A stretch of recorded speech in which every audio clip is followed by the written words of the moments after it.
to the second album, how long after Sleeper's Awakening did you begin work on Face of Our Fathers? It was about a year. I started in the autumn 2007, and the Sleeper's Awakening was released in 2006, I think. So I started out in the autumn 2007. At that time, I was also finishing my master degree at the university. So when I started writing, it went very fast. I think I wrote most of the music during that autumn, and I was ready for recording in that same winter. The recording process went on for about 6 months.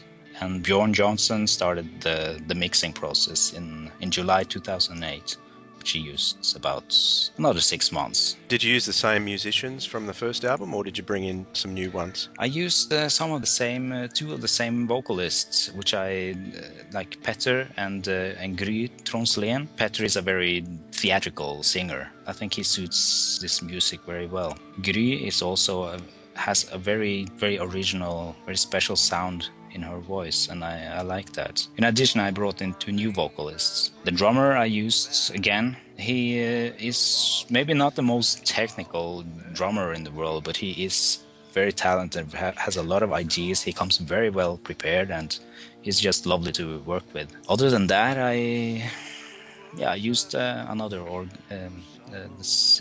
the keyboardist. I used Arild, and then a couple of new ones. I like to extend my network and try out other instrumentalists. And what was the concept behind Face of Our Fathers? Maybe a little more mature, a little more grown-up concept. Maybe Face of Our Fathers is the theme I lay in that is kind of a inheritance from the former generations, and it is told by 4 characters: a father, mother, and the son, and another girl, which have a secret relationship with the son.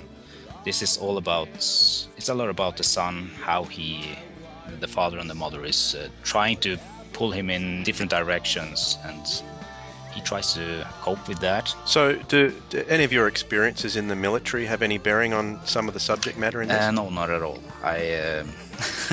Not at all. The military was just a year I tried to do as less as possible.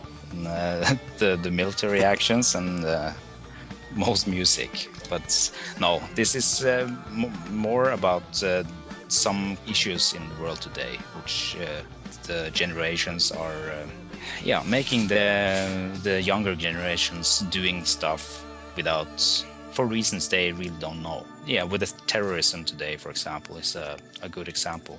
The suicide bombers, and without getting into this too much, but was it a conscious decision to make this album a single CD, a shorter one from the first, or is that just how it worked out? I think I did that a little bit of economical reasons also, and that I needed to get out an album a little faster than I wanted to.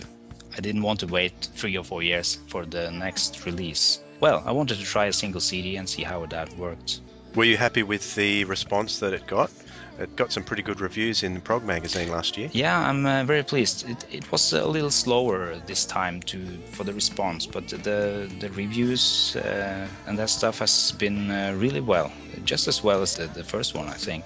So I'm pleased. And it was definitely that track that from the Prognosis CD that caught our attention here. But the centerpiece of the album has to be Go Start Dancing. That is probably, in my opinion, your greatest piece so far, and it's the centerpiece of the album, and I think a lot of other people that have reviewed it feel the same. I'm glad you said that, because that's my favorite also.